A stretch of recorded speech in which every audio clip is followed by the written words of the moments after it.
चला भैया थांबा थोडंसं 5 मिनिटं.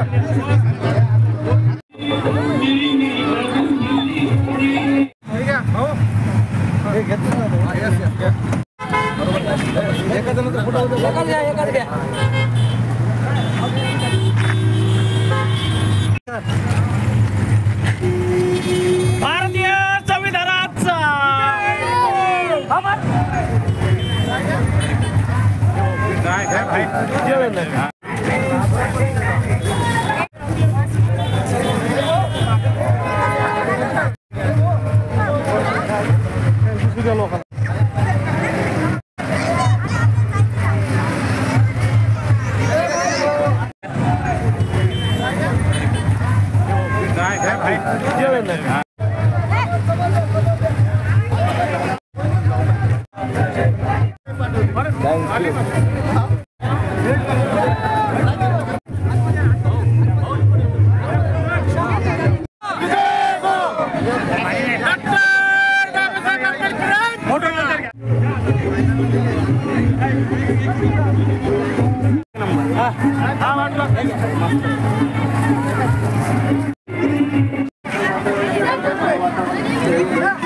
आज छत्रपती संभाजीनगर औरंगाबादमध्ये पोहोचला आणि तुम्ही त्यांच्या नाश्त्याची आणि फळ वाटपाची सोय केली, काय सांगाल त्याबद्दल?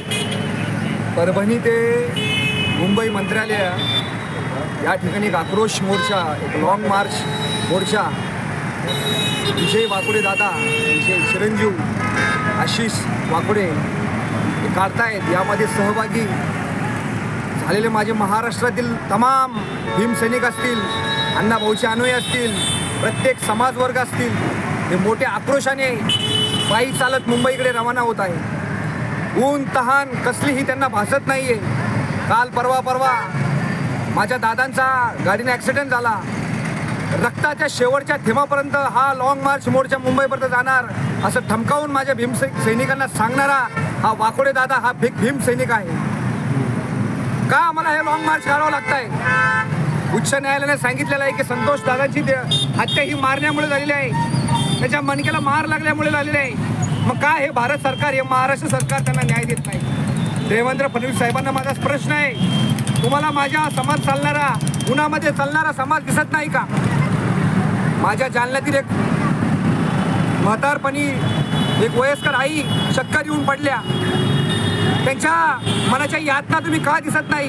हा मला सवाल आहे. आज छत्रपती संभाजीनगरमध्ये जो माझा लॉंग मार्च निघतोय, यासाठी माझा सर्व समाज आज त्यांच्या खाण्याची पिण्याची आणि एक नाश्त्याची व्यवस्था म्हणून आमच्याकडून होते तेवढं आम्ही करतोय.